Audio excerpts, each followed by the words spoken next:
¿No cabe aquí este? Ah, bueno, si tengo la cosa esta de... está bien. Yo, la tecnología y yo siempre igual. Bueno.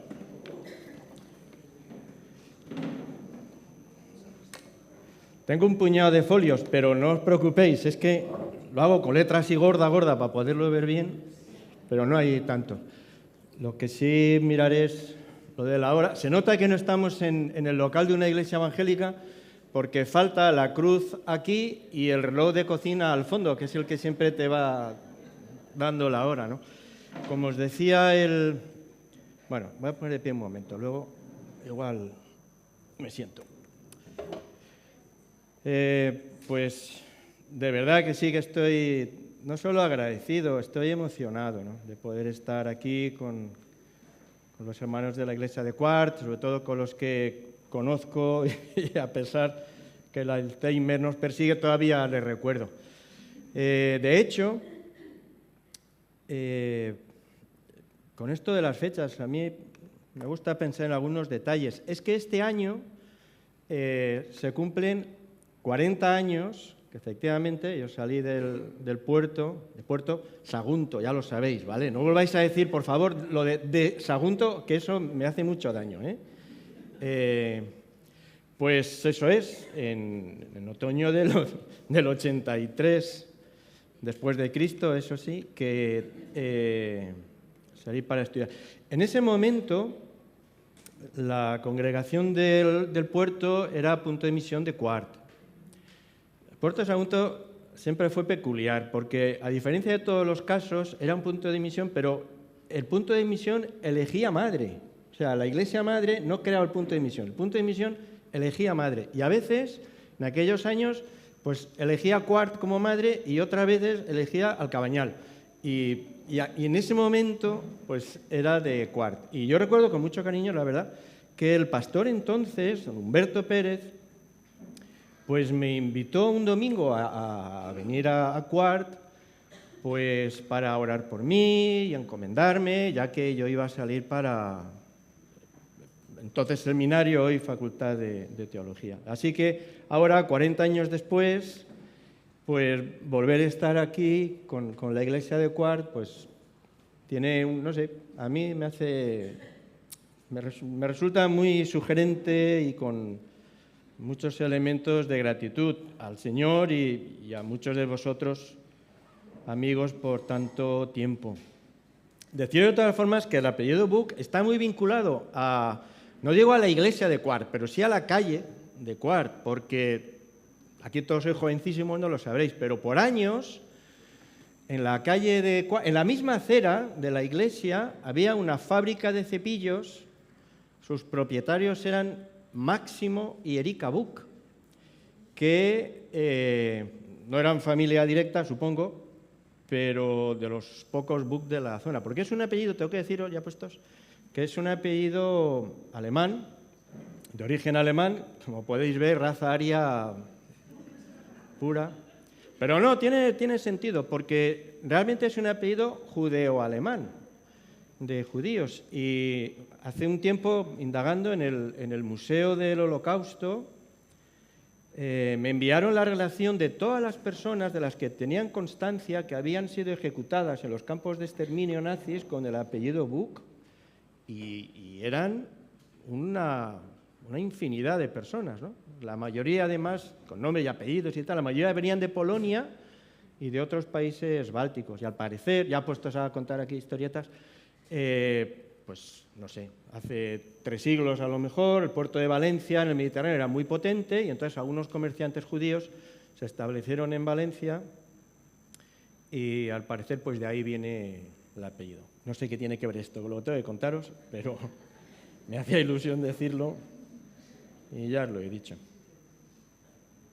No sé, lo comentaba ayer, en fin, yo no soy un conferenciante, no propiamente un predicador, ni siquiera un expositor bíblico. Yo he ejercido como pastor, de manera que mi preocupación, y sobre todo cuando me muevo en un contexto que no conozco, de iglesia, no es decir algo que esté bien, eso lo puedo hacer con facilidad, ¿vale? Modestia aparte, pero después de años, en fin,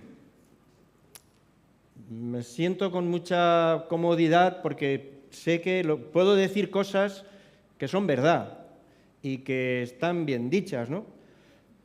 Pero claro, yo he ejercido como pastor, entonces mi preocupación todos los domingos ha sido no simplemente decir verdades bíblicas, sino decir aquello que de verdad la gente necesita en ese momento, ¿no? Y eso es más complicado porque requiere de discernimiento espiritual, dirección del Señor, y me gustaría que en este fin de semana pues pudiera ser así, pudiera ser algo oportuno, como dice mi mujer. Cada vez que le pregunto, ¿cómo ha estado hoy el culto? ¿Qué te parece? Ha sido oportuno. Yo quiero pensar que es un halago, pero no sé. ¿De qué hablaros? Yo creo que en este momento, tanto en términos de iglesia como en la sociedad, hay un tema relevante, determinante y que debe ser abordado con todo rigor y que podríamos resumir de esta manera. Vinicius, víctima o culpable. ¿No os preocupa eso? Bueno, a mí no me preocupa, ¿vale? Yo soy del Rayo, entonces además este año ya estamos salvados, o sea que no tengo yo mucho problema. Pero bueno, vamos a ocuparnos de un tema, no sé si tan importante socialmente, pero desde luego de relevancia. Hace un tiempito, en plena pandemia, me escribía una amiga, por cierto, aquí presente, y yo creo que con sentido profético. Fijaos lo que me escribió. No sé cómo afectará este tiempo, hablaba de la pandemia, en el futuro de las congregaciones. Habrá que reconstruir el sentido de comunidad cuando pase todo, porque me temo que la iglesia virtual ha nacido y es muy cómoda. Y en efecto, por la pandemia y por diferentes circunstancias, tiene sentido preguntarnos de nuevo, ya veis qué básico, ¿no? ¿Qué es la iglesia? ¿Qué sentido tiene la iglesia? ¿Para qué sirve la iglesia? En un tiempo, además, en el que algunas personas no tienen inconveniente en decir públicamente, fijaos qué definición, que la iglesia es un experimento fallido. Y hay que buscar otras fórmulas, hay que experimentar por otro sitio, porque el concepto de iglesia, el modo en que lo entendemos, pues ya no tiene sentido. Sin embargo, no puedo estar de acuerdo porque la palabra de Dios no está de acuerdo en eso, ¿no? La primera epístola del apóstol Pedro leemos que somos pueblo adquirido por Dios para que anunciéis las virtudes de aquel que os llamó de las tinieblas a su luz admirable. Bueno, pues esa doble dimensión, ser pueblo con un llamado, ser comunidad que se fortalece como tal, pero una comunidad que se sabe enviada. Por eso decimos que es una comunidad apostólica, es una comunidad, y eso es un elemento a reforzar, lo que vamos a considerar esta mañana, pero es una comunidad que tiene una misión. Esa doble cara de una misma realidad es lo que da sentido y propósito a lo que somos como iglesia, más allá de que después, efectivamente, nos organicemos de una forma o de otra. Para introducirnos en esto, vamos a leer en el Evangelio de Mateo, en el capítulo 1, a partir del versículo 1.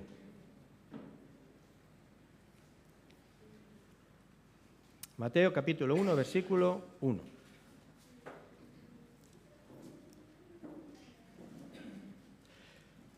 Libro de la genealogía de Jesucristo, hijo de David, hijo de Abraham. Abraham engendró a Isaac, Isaac a Jacob, y Jacob a Judá y a sus hermanos. Judá engendró de Tamar a Fares y a Zara, Fares a Esrom y Esrom a Aram. Aram engendró a Aminadab, Aminadab a Nasón, Nasón a Salmón. Salmón engendró de Rahab a Boz, Boz engendró de Rut a Obed y Obed a Isaí. Isaí engendró al rey David, y el rey David engendró a Salomón, de la que fue mujer de Urías. Salomón engendró a Roboam, Roboam a Abías, Abías a Asa. Asa engendró a Josafat, Josafat a Joram y Joram a Ucías. Ucías engendró a Jotam, Jotam a Acaz, Acaz a Ezequías. Ezequías engendró a Manasés, Manasés a Amón y Amón a Josías. Josías engendró a Jeconías y a sus hermanos en el tiempo de la deportación a Babilonia. Después de la deportación a Babilonia, Jeconías engendró a Salatiel y Salatiel a Zorobabel. Zorobabel engendró a Abiud, Abiud a Eliakim y Eliakim a Azor. Azor engendró a Sadoc, Sadoc a Akim, Akim a Eliud. Eliud engendró a Eleazar, Eleazar a Matán, Matán a Jacob y Jacob engendró a José, marido de María, de la cual nació Jesús llamado el Cristo. De manera que todas las generaciones desde Abraham hasta David son 14. Desde David hasta la deportación a Babilonia, 14. Y desde la deportación a Babilonia hasta Cristo, 14.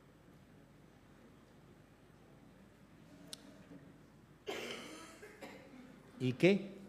¿No? O sea, si alguien quisiera escribir una historia, nunca comenzaría de esta manera.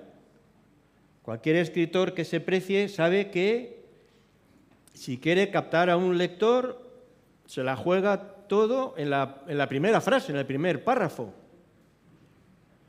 Realmente el relato de la historia de Jesús comienza en el versículo 18 y el Evangelio de Mateo podría comenzar así. Versículo 18 dice, el nacimiento de Jesucristo fue así. Y entonces comienza la historia. ¿Por qué Mateo se toma la molestia de comenzar este Evangelio con una genealogía tan extensa? ¿Qué sentido tiene y qué puede significar para nosotros? Escuchaba a un pastor a referirse a este texto y me pareció muy sugerente, porque claro que tiene sentido. Los primeros lectores del Evangelio de Mateo, las primeras personas que accedieron a este Evangelio eran cristianos, fundamentalmente de origen judío. Se nota en el Evangelio por diferentes referencias a profecías, porque se habla del reino de los cielos, no del reino de Dios, para no nombrar a Dios. Se habla de esta genealogía que no comienza en Adán, sino en Abraham. Y la idea es que cada uno de estos lectores efectivamente era un cristiano nuevo, era la primera generación. Nadie tenía padres o abuelos cristianos, estaban comenzando de cero. Era el inicio no solo de la Iglesia, sino de los cristianos. Nunca había habido cristianos antes que ellos. Pero lo que Mateo les quiere recordar con esta genealogía es que, aunque en un sentido eran nuevos y cada uno de ellos tenía una experiencia personal y además estaban iniciando algo, con todo tenían raíces. Que todos ellos, cristianos nuevos, sin embargo, eran parte de una historia milenaria, que pertenecían a un pueblo, que pertenecían a una familia, que no era algo que pasaba con cada uno de ellos por separado, sino que había raíces y pertenecían, eran como el eco de toda una trayectoria milenaria que había sido iniciada por Dios. De forma que, aun sin ser del todo conscientes, formaban parte de una familia. Además de una familia muy peculiar, Esta genealogía, si tuviéramos tiempo y yo supiera más, podríamos seguramente encontrar más elementos de interés, pero ya así a primera vista hay cosas muy llamativas. En primer lugar, aparecen mujeres, pero en una genealogía judía solo debería aparecer hombres. Y sin embargo, Mateo incluye a otras mujeres. Mujeres que además ni siquiera eran judías, eran extranjeras. Cita a Tamar. Tamar, no la hija del rey David, sino la que aparece en Génesis 38. Pero Tamar era cananea. Ya sabéis, para los judíos, la importancia de ser de ellos, ¿no? Pero Tamar era cananea. Rahab, que aparece en el texto también, era de Jericó. Ruth era moabita. Además, un pueblo politeísta, pagano, que nada tenía que ver con la fe de Israel. Otro elemento llamativo. Muchas de las biografías de los que aquí se mencionan, francamente, tienen muy poquito de honroso. En el caso de algunas de estas mujeres, es muy llamativo. Recordad, estamos ante un libro sagrado, ante la genealogía de Jesucristo. Y aquí aparece esta Tamar. Esta Tamar, Génesis 38, se casó sucesivamente con 2 hijos de Judá, y los 2 murieron. Y para no quedar sin descendencia, se hizo pasar por una prostituta, engañó a su suegro. Bueno, engañó nada, le engañó como prostituta, el otro bien que se apuntó, pero bueno. O sea, quiere decir que tampoco era una joyita de personaje. Y el caso es que quedó embarazada y tuvo 2 hijos mellizos. Vaya historia. Uno de estos hijos fue el tatarabuelo del rey David. De Rahab conocemos la historia. No solo era de Jericó, era una prostituta de Jericó. Pero casada después con un israelita, fue la madre de Booz, quien a su vez se casó con Ruth, que fue, por tanto, bisabuelo del rey David. Vamos al principio. Mateo está presentando la genealogía del Hijo de Dios, recordando a estos nuevos cristianos que son parte de una historia, que son parte de una familia imperfecta, impura, plural, una familia, un pueblo en el que, digamos, lo verdaderamente peculiar estaba tanto en su origen como en su permanencia, y ambas cosas dependían de Dios, de la intervención de Dios para constituirles como pueblo, sacándoles de Egipto y guardándoles como pueblo incluso después de la cautividad de Babilonia. Y yo pensaba, pues esto es la Iglesia. No hay un pueblo tan peculiar, una comunidad, una familia tan peculiar como esta. Una familia diversa, plural, en todos los sentidos.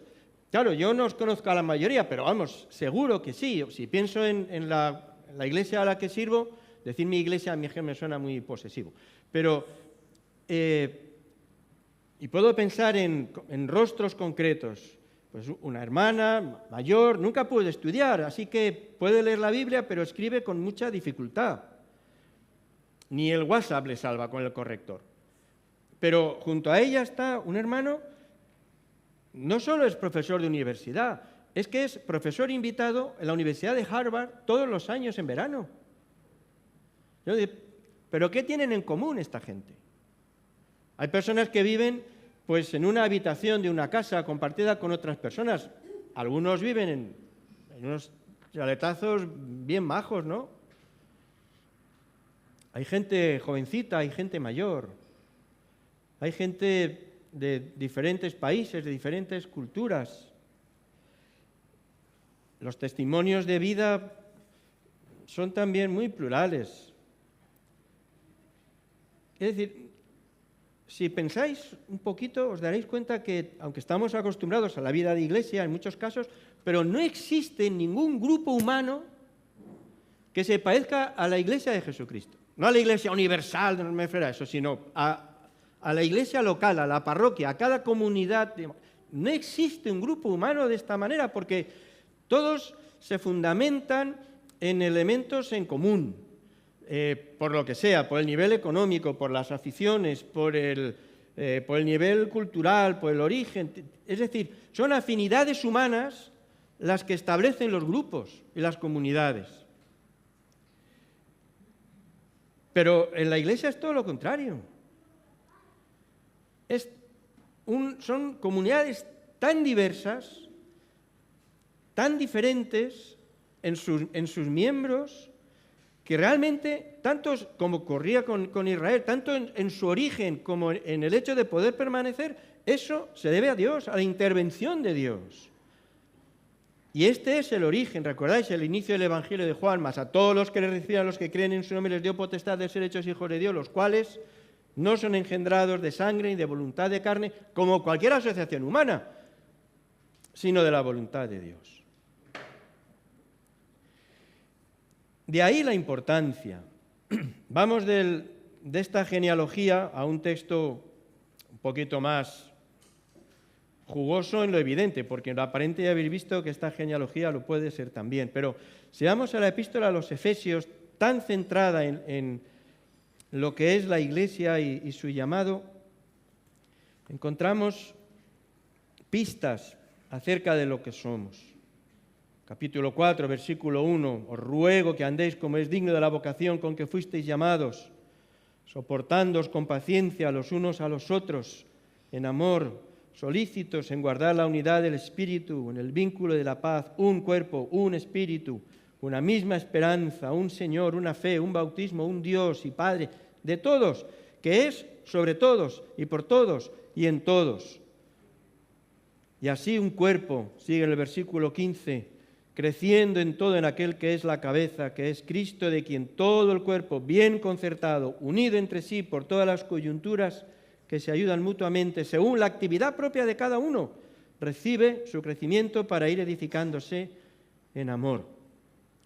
Así que, en buena medida, lo que hacemos esta mañana es una reivindicación de la Iglesia, de la comunidad local, de esta comunidad peculiar en la que, siendo tan dispares en todos los sentidos, sin embargo hay una fortaleza que la mantiene sólida, que no son vínculos humanos, ni razones humanos, ni argumentos humanos, sino la intervención de Dios. Y conviene rescatarlo y reivindicarlo porque, efectivamente, como decía mi amiga, cada vez más, no sé los porcentajes, pero es evidente que los cristianos perciben la Iglesia como un complemento de su fe, como un añadido, como un elemento auxiliar, pero no esencial.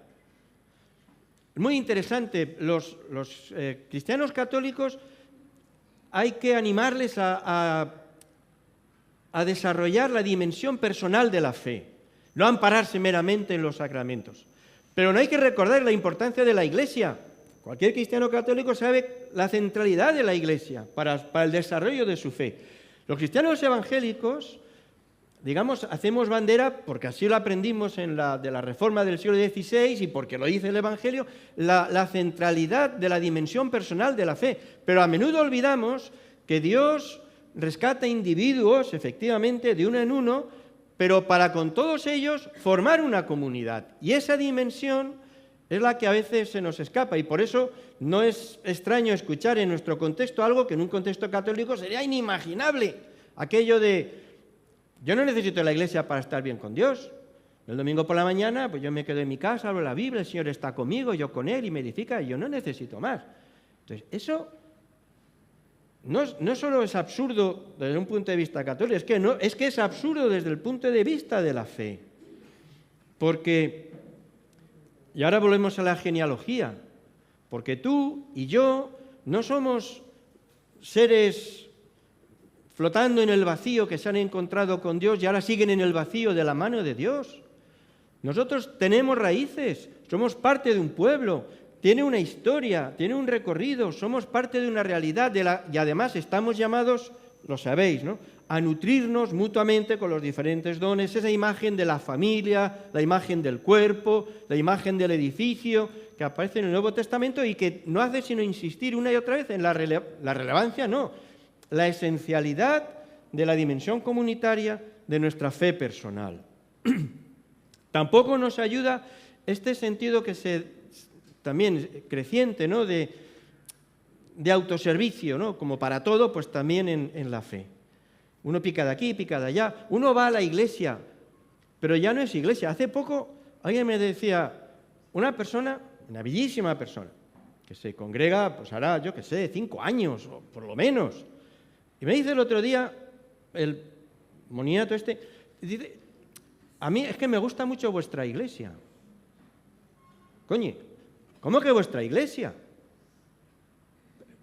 ¿Entendéis? Lleva 5 años y se sigue sintiendo visitante.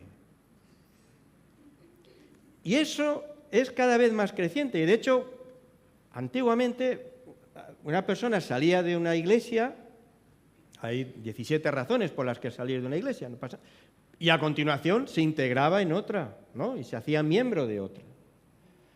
Pero eso se da cada vez menos. La gente sale de una iglesia y asiste a otra, pero ya no se hace miembro.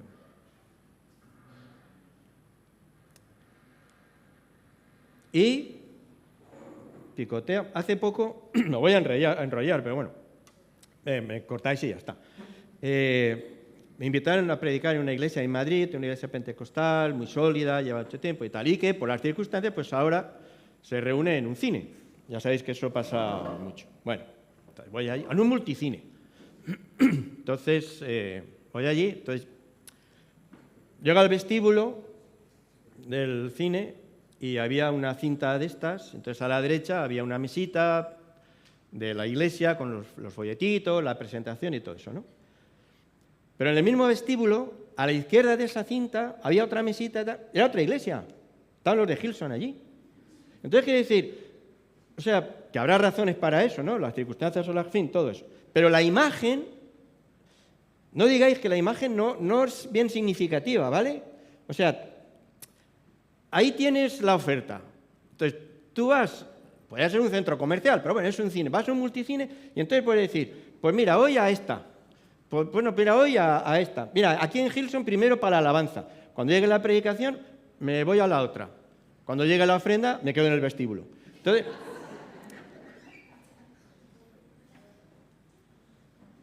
¿pero entendéis?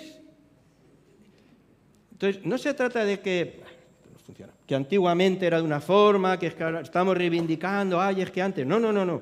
Estamos reivindicando la dimensión comunitaria esencial que nos muestra el Nuevo Testamento.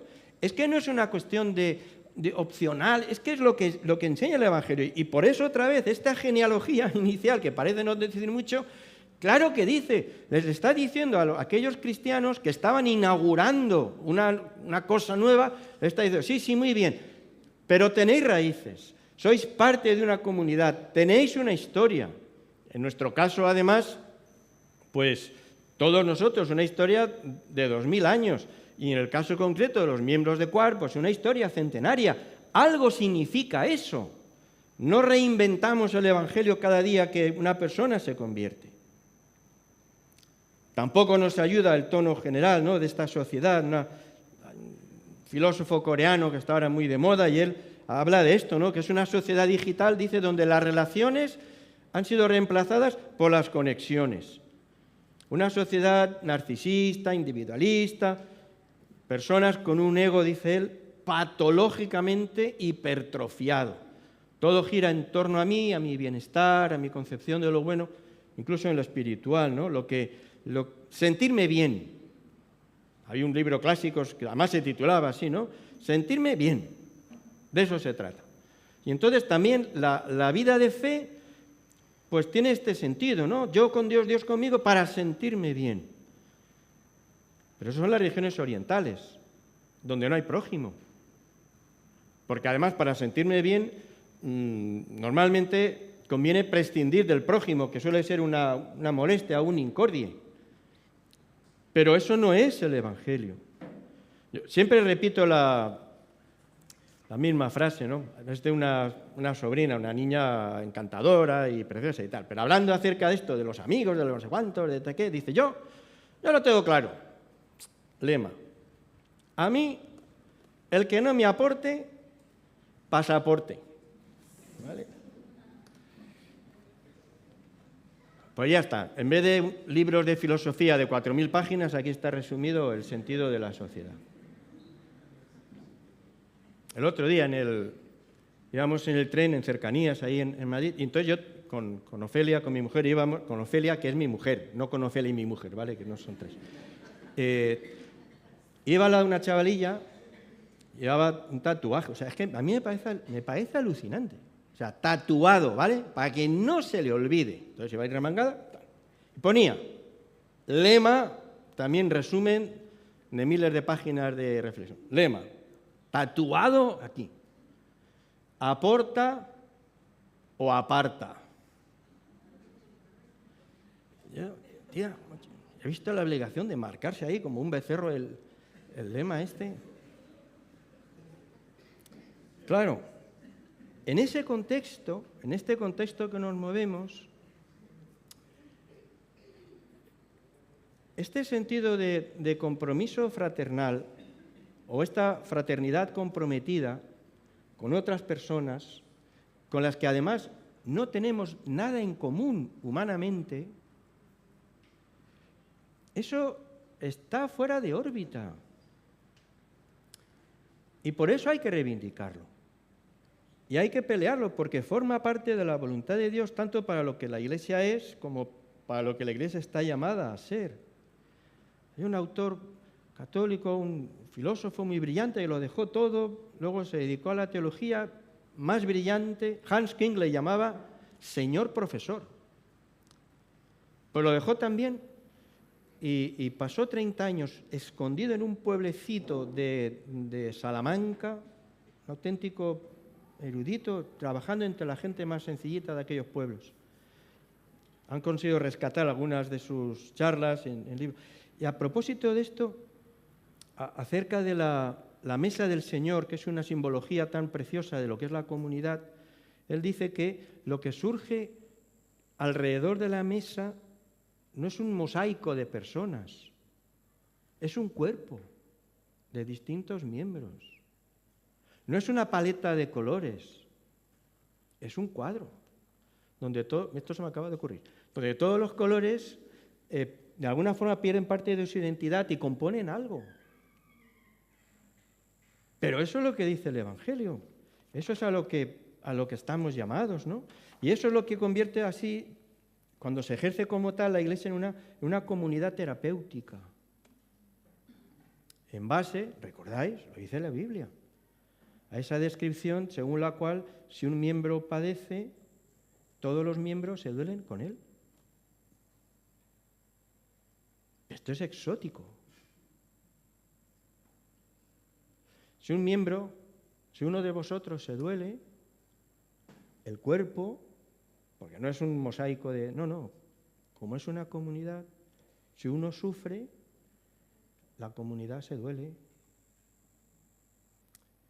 Nosotros decimos, es verdad, me duele la cabeza, pero lo que decimos es, me siento mal. Yo. ¿Por qué? Porque me duele la cabeza. Pero me siento mal yo.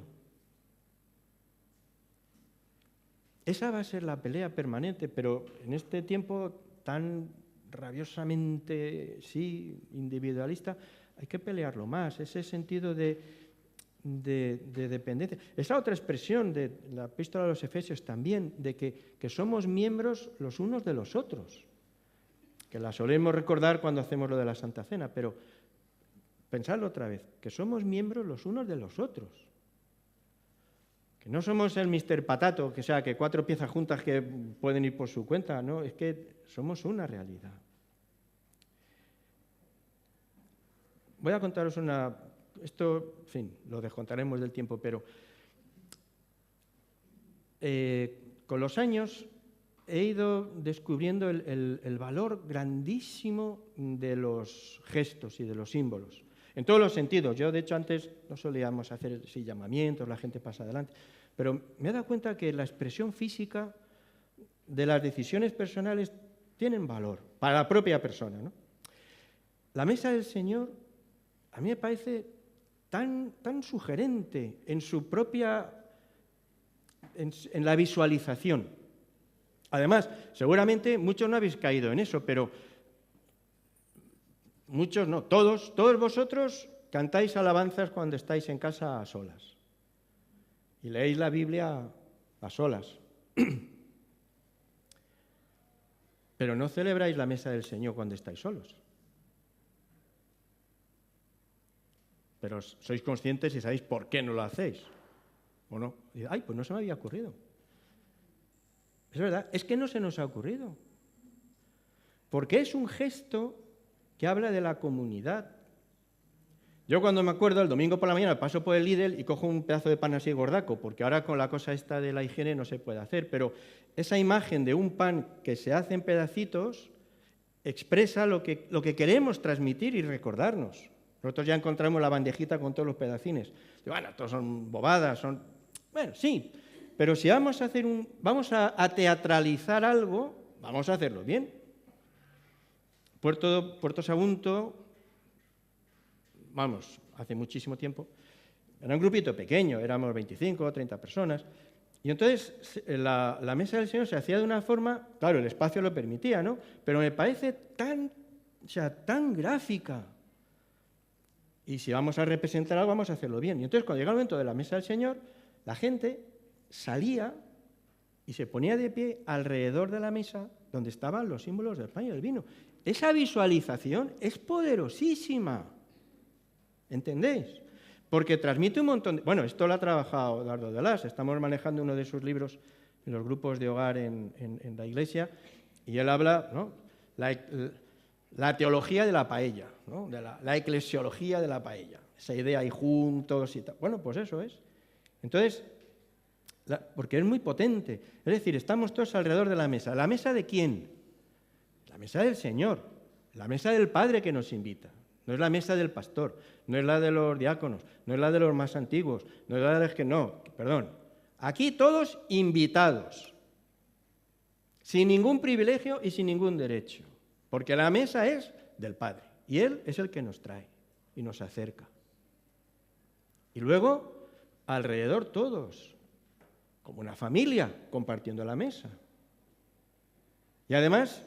Normalmente, además, claro, tiene esa forma, no se cierra el círculo nunca, ¿no? Pues no se puede, porque la familia no está completa, hay sitio para más.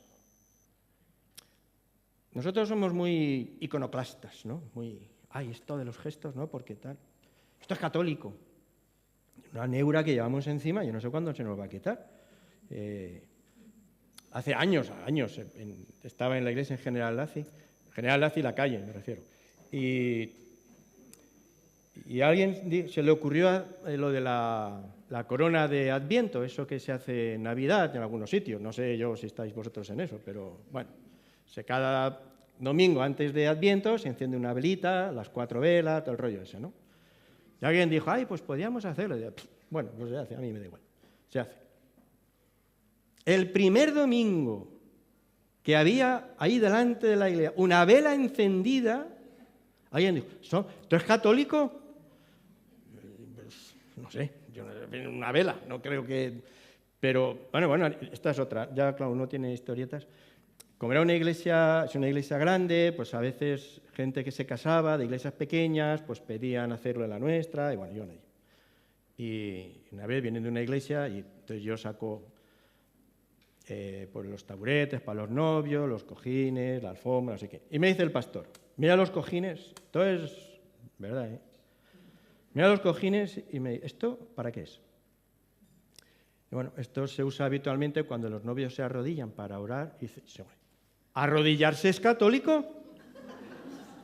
Yo digo, pues, hombre, arrodillarse está en la Biblia, pero vosotros haced lo que queráis, ¿no? Quiere decir que no, bueno, toda esta historia. Entonces nosotros esto solo es un símbolo, ¿no? Esto es un símbolo, ¿no? Pero ¿un símbolo de qué, no? Entonces, recordad, son las dos únicas ordenanzas del Señor, ¿no? Del bautismo y precisamente acerca de la comunidad. Murió un hermano durante la pandemia, un hermano pues de muy poca presencia, un hombre mayor, estaba muy enfermo, vivía en una residencia, venía y tal. Y cuando falleció, pues proyectamos una fotografía suya y entonces un hermano que vive fuera me escribió y me pareció esto lo mismo, ¿no?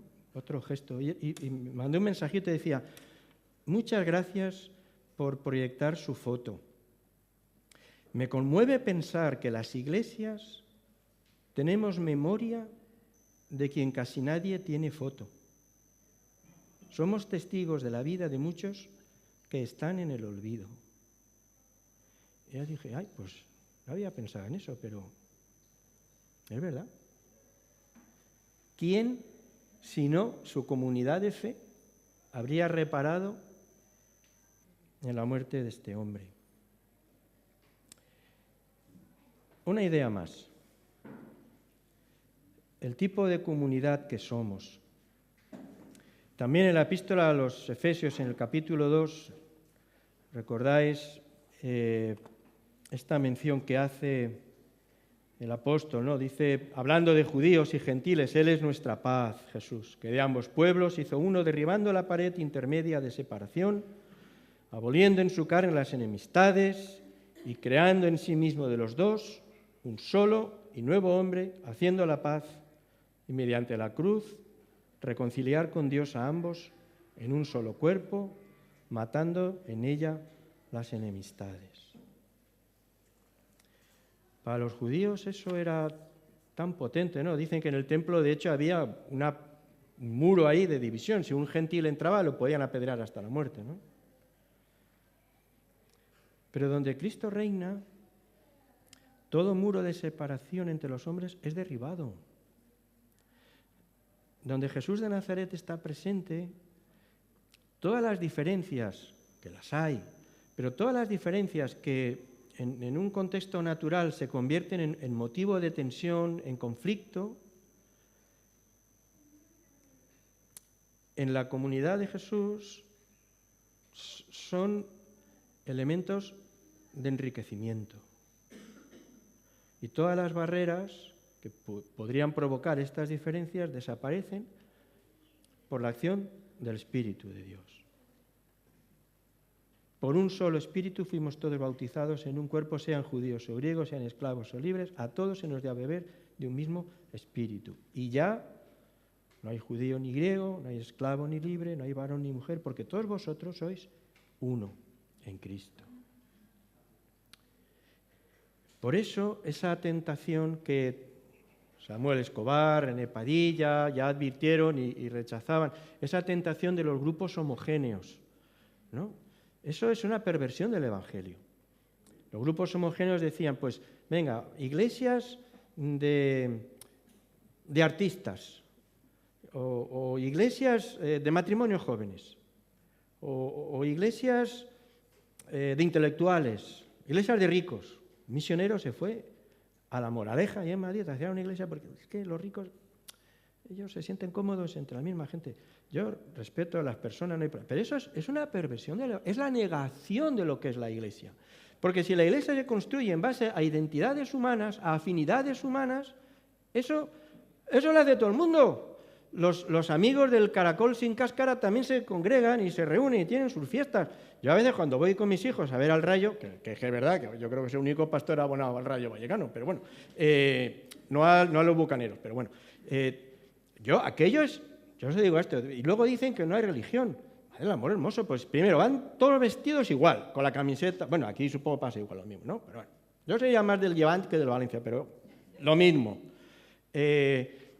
Todos vestidos igual, todos cantando lo mismo, todos levantando las manos de la misma manera, todos, pues es un culto, de arriba abajo. Claro, pero ¿qué es lo que les vincula? Son elementos naturales. Entonces, si buscamos eso, iglesias donde todos sentimos igual, pensamos igual, somos igual, tenemos la misma, no sé qué, entonces estamos negando el milagro. Y esto, lo diré en alguna otra ocasión, es que a estas alturas, de verdad, es lo único que me interesa. Yo quiero ver milagros. Leche, para el otro yo ya estoy harto, ya leí mis 4 libros y hemos hecho todos, pero es el milagro. ¿Entendéis? Lo sobrenatural.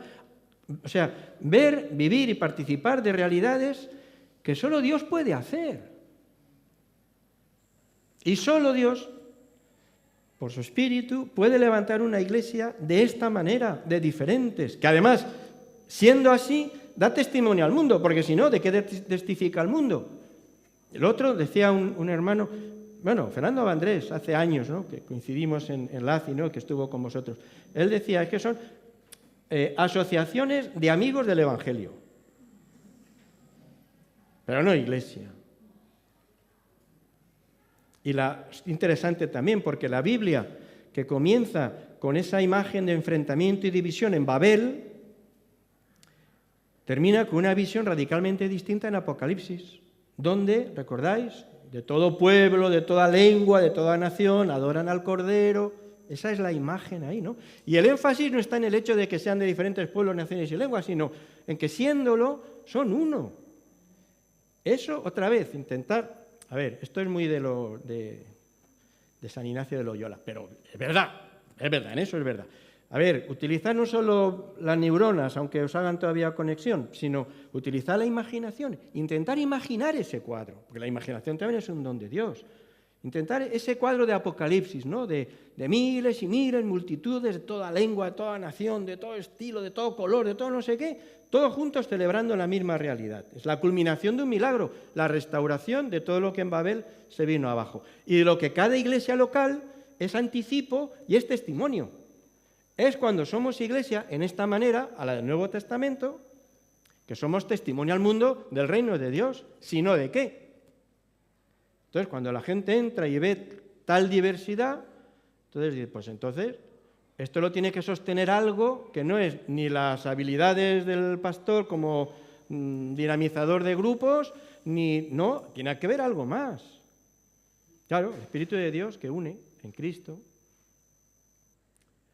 Una de las pocas manías que me permito, porque cada vez que hago alguna bobada, me la recrimino, sobre todo mis hijos. Entonces me cortan, pero a mí me gusta de vez en cuando orar en la iglesia, en el culto. Poco lío, porque ahora es grande, hay mucha gente, pero bueno, con el micro para aquí y para allá se puede hacer, ¿no? Y entonces le pido a 5 o 6 que oren, pero en su lengua materna. Y entonces uno ora en inglés, el otro en francés. Hay una chica que estaba haciendo Erasmus, ora en griego. Es genial orar en griego, ¿sabes? Pues yo entiendo solo lo de Christos, que no... Christos, eso. Una hermana que viene del Paraguay y ora en guaraní, porque habla guaraní. Siempre hay iba a decir el rancio, no, pero bueno, o sea, el hermano querido que dice, es que claro, es que ahora a ver cómo digo yo amén, porque no le entiendo. Hostia, de verdad, este es el nivel, tío, fíjate, yo qué sé, pero a mí me parece, pues será la edad, yo qué sé, me conmueve casi cualquier cosa, pero a mí me parece conmovedor. Pues es un anticipo, lo que vendrá, ¿entendéis? Y entonces, diferentes idiomas. Un hermano que ahora está en otra iglesia, pero él es de la India, ¿no? En India y tal. Me he enterado que hay una hermana que hace poquito que viene, se convirtió, pero ella es de Argelia, es árabe. Entonces, tengo ganas de pillarla, que oírla ahora en árabe. Entonces, porque todo eso expresa, es verdad, humanamente yo no entiendo lo que está diciendo, pero hay algo mucho más profundo. Y con esto quiero terminar. Porque eso profundo viene de Dios. Y si no, no hay manera, porque una comunidad tan diversa, y así debe ser, una comunidad tan diversa no se construye con facilidad, ¿no? Ese viejo dicho de estar con los hermanos en el cielo será la gloria, estar con ellos en la tierra es otra historia, ¿no? Pues sí, madre mía. Pero es que la comunidad de Jesucristo no se construye por consensos humanos, simpatías naturales o por, en fin, más o menos corrección. Es fraternidad en Cristo. Esto dice este autor católico también, ¿no? La fraternidad en la Iglesia no nace horizontalmente. No es que nos caemos bien. La fraternidad de Jesús nace en torno a Jesús. Nace de Él. Y cuando 2 o 3 personas tienen este gesto de abrir las manos hacia arriba donde está Él, entonces Él, con la fuerza del Espíritu, nos reúne en fraternidad. Salmo 133, que habla, ¿no? Cuán bueno y delicioso es habitar los hermanos juntos en armonía, porque hay hasta 3, si no 4 veces, se usa esta misma palabra, que desciende. El rocío desciende, la bendición desciende. Es que lo hace Dios. Es un milagro. En una sociedad donde nadie soporta a nadie, prójimo es aquel cuyo parpadeo me molesta. Entonces, esta expresión que leíamos antes, esta exhortación de soportaos con paciencia los unos a los otros en amor, esto es absurdo. Pero el que no aporte, pasaporte, efectivamente. ¿Pero qué te voy a soportar? ¿No? Esto viene de Dios y lo hace Dios a impulsos del Espíritu, esa idea del amor fraternal no fingido. Que no quiere decir que sea hipócrita, pero que bueno, que nace de ahí. No, es algo que es más que simpatía natural, es un amor, sí, y en ocasiones sacrificado, y uno se duele con los que se duelen y tal. Eso lo hace el Espíritu de Dios. Y por eso también nuestras diferencias no se resuelven mirándonos unos a otros, hablando unos con otros. No, las diferencias, cuando se hacen conflictos, se resuelven mirando todos a Jesús y luego volviendo la mirada entre nosotros. Todo lo demás está inventado y es puramente humano. Mi amiga, con el texto este que os leía al principio, advertía del peligro de conformarnos con una iglesia virtual, ¿no? Pero eso no es iglesia de Jesucristo. Nosotros lo que afirmamos, porque es lo que enseña la palabra, es el valor y la belleza de la iglesia local, de la comunidad, y nos exhortamos y nos alentamos a edificarnos unos a otros y cuidarnos unos a otros en el amor del Señor, para ser además así testimonio al mundo. Este es el milagro que anhelamos. No que el pastor vaya ahí apagando fuegos, venga, que tú no sé qué tal, no que hagamos un ejercicio yo es que, en vez de decirle odio, yo es que le amo en el Señor, ¿no? Que es cuando no encuentras otro agarradero posible y dices, le amo en el Señor. Bueno, pues ojalá fuera así, ¿no? Y vivir el milagro. Y pedir al Espíritu de Dios, ¿no? El milagro, no las buenas maneras, no, sino el milagro del amor fraternal no fingido para edificarnos como comunidad. Amén. Ya está.